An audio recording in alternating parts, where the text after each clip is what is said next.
Hi everyone, welcome to Beauty's Kitchen. Beauty's Kitchenলৈ আপোনালোক সকলোকে মই পুনৰবাৰ স্বাগতম জনাইছোঁ। আশা কৰোঁ সকলো ভালেই আছে। আজি মই আপোনালোকলৈ লৈ আহিছোঁ মাছৰুম আৰু সয়াবিনৰ এটা ধুনীয়া ৰেচিপি। মাছৰুম, কাঠফুলা যি বুলি কয়, খাইছেনে বাৰু আপোনালোকে মাছৰুম? বলক তেনেহ'লে আজিৰ ৰেচিপিটো আৰম্ভ কৰোঁ। আৰু এই ৰেচিপিটোৰ কাৰণে মোক লাগিব দৈ।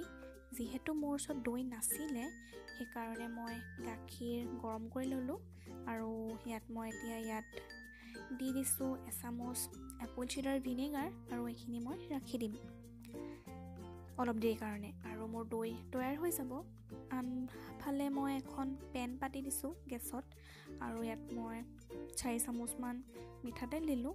গৰম হোৱাৰ পিছত ইয়াত মই এতিয়া সয়াবিন দি দিছোঁ আৰু মই এইখিনি ভালদৰে ফ্ৰাই কৰি ল'ম। সয়াবিনখিনি মই ধুই ল'লোঁ ভালদৰে আৰু এইখিনি মই 1 ঘণ্টামান পানীত তিয়াই ৰাখিছিলোঁ। পানীৰ পৰা উঠাই ভালদৰে পানী যোৱালৈকে চেপি এইখিনি ফ্ৰাই কৰিছোঁ। আপোনালোকেও তেনেদৰে কৰিব। এইখিনি মই ৰঙচুৱা হোৱালৈকে ফ্ৰাই কৰিম। এতিয়া মই ইয়াত দিম সোৱাদ অনুসৰি নিমখ আৰু ভালদৰে লৰাই ৰঙচুৱা হোৱাৰ পিছত উঠাই ৰাখিম। মোৰ ফ্ৰাই কৰি হৈ গ'ল আৰু মই সয়াবিনখিনি এতিয়া উঠাই ৰাখিছোঁ এনেদৰে প্লেট এখনত। আনফালে মই আকৌ একেখন পেনেই ব্যৱহাৰ কৰিছোঁ আৰু মিঠাতেল দিলোঁ 3 চামুচমান আৰু মই এতিয়া ইয়াত দি দিছোঁ 2 টুকুৰা ডাঙৰ ডালচেনি, 3টা ইলাচি, 2টা লং আৰু মেথি গুটি কেইটামান। এইখিনি ভালদৰে ফুটাৰ পিছতে মই ইয়াত পিঁয়াজ দিলোঁ। পিঁয়াজ মই 2টা ব্যৱহাৰ কৰিছোঁ, একেবাৰে সৰু সৰু চাইজৰ, দীঘলকৈ কাটি ল'লোঁ। আপোনালোকে মিডিয়াম চাইজৰ হ'লে এটাই ব্যৱহাৰ কৰিব। পিঁয়াজখিনি অলপ ৰঙচুৱা হোৱালৈকে ফ্ৰাই কৰিব লাগিব। এইখিনি এনেদৰে লৰাই ফ্ৰাই কৰি থাকিম। আৰু মই এয়া নহৰু আদা পেষ্ট লৈছোঁ এচামুচ, বিলাহী 2টা আৰু 3টা জলকীয়া। এফালে মছলা ৰেড চিলি, গৰম মছলা, মিট মছলা, ধনিয়া আৰু জালুক গুড়ি।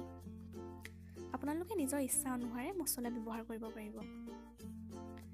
এয়া মোৰ পিঁয়াজ ফ্ৰাই হৈ আছে। এতিয়া মই ইয়াত জলকীয়া 3টা আৰু আদা নহৰু পেষ্ট দি দিলোঁ। এইখিনি মই এতিয়া লৰাই ল'ম। আদা নহৰু কেঁচা গোন্ধটো যোৱালৈকে ভালদৰে ফ্ৰাই কৰিব লাগিব।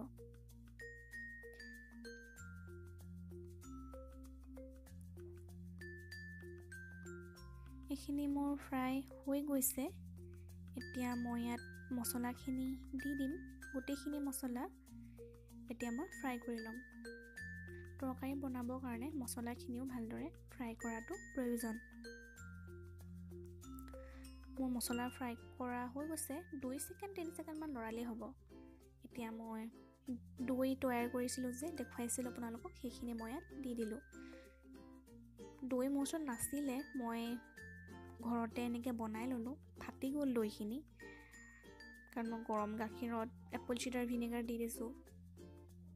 দৈ নাথাকিলে এনেদৰে মই বনাওঁ। আপোনালোকেও এনেদৰে বনাই চাবচোন। দৈ নাথাকিলে খাবলৈ কিন্তু অতি ভাল লাগে। এনেদৰে লৰাই থাকিব আৰু অলপ দেৰি এনেদৰে থাকিবলৈ দিব যেতিয়ালৈকে ভালদৰে এইখিনি উতলি নাযায়।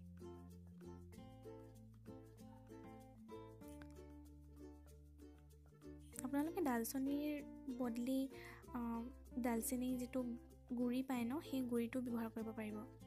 এতিয়া মই ইয়াত দিলোঁ আধা চামুচ হালধি। আকৌ মই এইখিনিতে ভালদৰে লৰাই লৈছোঁ। এতিয়া মই ইয়াত দি দিম বিলাহী। মোৰ অলপ ফ্ৰাই হৈ গৈছে। বিলাহীখিনি দি আকৌ লৰাই ল'ম।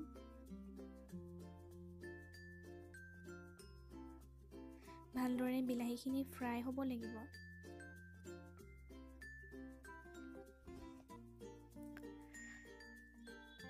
আপোনালোকে মন কৰিছেনে বাৰু? মই এতিয়ালৈকে কিন্তু ইয়াত নিমখ নাই দিয়া। সাধাৰণতে দৈ ব্যৱহাৰ কৰিলে নিমখ পিছত দিব লাগে। এতিয়া মই ইয়াত সোৱাদ অনুসৰি নিমখ দিলোঁ আৰু এইখিনিও মই ভালদৰে লৰাই লৈছোঁ।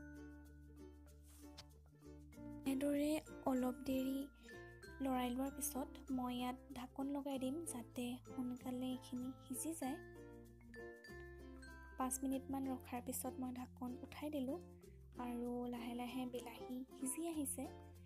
এয়া তেল এৰিবলৈ আৰম্ভ কৰিছে বিলাহী আৰু মছলাখিনিয়ে, কিন্তু আৰু 1 মিনিট 2 মিনিটমান এইখিনি আকৌ এনেদৰে ৰাখিব লাগিব, তেতিয়াহে ভালদৰে তৰকাৰীখনৰ টেষ্টটো আহিব। আকৌ মই এয়া সিজিবলৈ ৰাখি দিম 1 মিনিট 2 মিনিট ঢাকন লগাই। 2 মিনিট হৈ গ'ল আৰু মই এতিয়া ইয়াত দিছোঁ মাছৰুম মই বেছি ব্যৱহাৰ নাই কৰা। এইখিনি ভালদৰে ধুই টুকুৰা টুকুৰ কৰি ল'লোঁ, দীঘলকৈ টুকুৰা টুকুৰ নহয়, আৰু এইখিনি ভালদৰে ইয়াৰ লগত ভাজিব লাগিব। এতিয়া মই ইয়াত ফ্ৰাই কৰি থোৱা চয়াবিনখিনি দি দিছোঁ। আপোনালোকে ইচ্ছা কৰিলে মটৰো ব্যৱহাৰ কৰিব পাৰিব।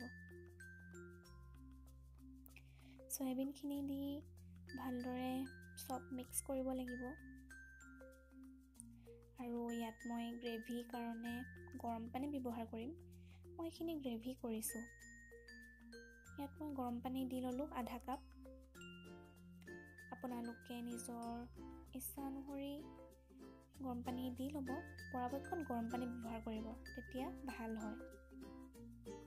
যিমান পৰিমাণৰ গ্ৰেভিৰ প্ৰয়োজন সিমান পৰিমাণে পানী দি ল'ব, কিন্তু বহুত বেছি দি নাপাব। দালচেনি দুটুকুৰা ওলাই গৈছে। মোৰ এয়া ডিছটো ৰেডি হৈ গ'ল। মই ইয়াত পদিনা পাত আৰু জলকীয়া এটা এনেদৰে দুফাল কৰি সজাই দিছোঁ। আপোনালোকৰ কেনে লাগিছে বাৰু? নিশ্চয় এবাৰ ট্ৰাই কৰি চাব ঘৰত আৰু মোক কমেণ্ট কৰি জনাব। আশা কৰোঁ ৰেচিপিটো ভাল পালে পুনৰ লগ পাম এটা নতুন ৰেচিপিৰ সৈতে। Bye bye.